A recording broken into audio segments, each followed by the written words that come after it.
Shalom everyone, welcome back.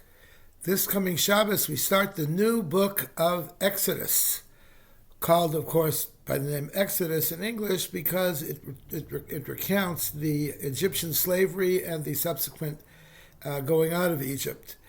But in Hebrew we call it Shmos, which means names. As it begins, Eila Shmos B'nai Yisrael, Abayim Mitzrayim, these are the names of the children of Israel that came into Egypt. Then it relates the various names of the children of Jacob, and so it is called in Hebrew Shmos, names. Names is a very special topic. People ask me, what is the most common thing that rabbis are asked? And I mention generally names. What names are we going to name our children? What names are appropriate? How should we name them? We know that Ashkenazic Jews name their children after relatives that passed away to honor them. Sephardic Jews honor the relatives who are alive and name their children after living relatives.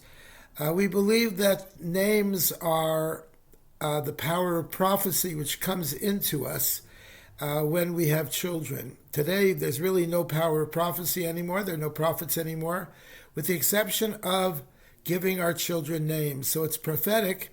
It's meant to be that we give them the special names, and by that we refer to their Hebrew names or their Jewish names, because the name that we give a child is the name of their soul up above. And therefore it's very important that our children have Jewish names, Hebrew names, or Yiddish names, which are really the same idea, because these are the names really that God calls us. And in fact, when we are ill, we are referred to by our Hebrew name and our mother's name. When we are called to the Torah, we are called by our Hebrew name as well.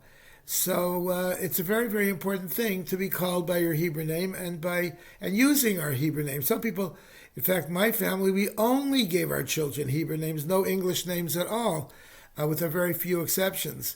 So Hebrew names are very, very important. And Hebrew names tell us a great deal about the person, about who we are, the nature of who we are. If we are people who are leadership qualities or special people like that, we might give our children the name of Moshe, my name. Or if a person is more sensitive and gentle and studious, maybe a Yaakov. Maybe a person who is very deep and very holy, a Sarah or a Rivka or a Rachel or a Leah, the names of our matriarchs, or Avraham, Yitzchak, and Yaakov, the names of our patriarchs. But whatever name we choose to give our children, certainly it was meant to be that they should have those names. Recently, we were blessed with the birth of a new granddaughter, and she was given a very beautiful name by her parents, Eila Rus.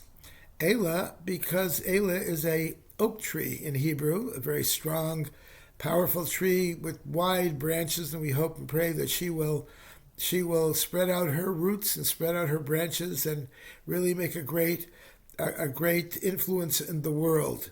And Rus, because Rus was one of the great mothers of the Jewish people who converted to Judaism, and who is the great-great-grandmother of King David, which is also a very, very special name as well. And my daughter really researched names very much before she gave her daughter that name, and we were all very, very pleased with that name. It's such a beautiful name. And when we give our children names, names are very holy. I'll tell you an interesting story that I read once upon a time. A couple was getting quite elderly, and eventually the man passed away. And came along, and several years went by, and nobody in their family named their child after him. Meanwhile, his wife was getting quite old, and she was concerned because she wanted somebody in the family to carry on his legacy by giving them her husband, her beloved husband's name, and no one really did.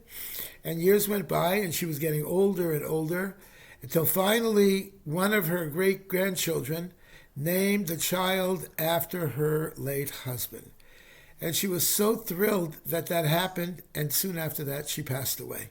It's as if that when she was waiting, she was holding on to make sure that someone would name their child after him. Because in many respects we believe that the soul lives on with our children and our grandchildren and our great-grandchildren. The qualities that we had that we saw with our parents who passed away, or our grandparents, are really emulated in the deeds of our children, hopefully, and our grandchildren as well. So I'd like to encourage everyone to give their children Hebrew names. Usually a boy is given his Hebrew name at his bris, his circumcision. A girl is given her Hebrew name at the Torah reading, at the first available Torah reading after her birth.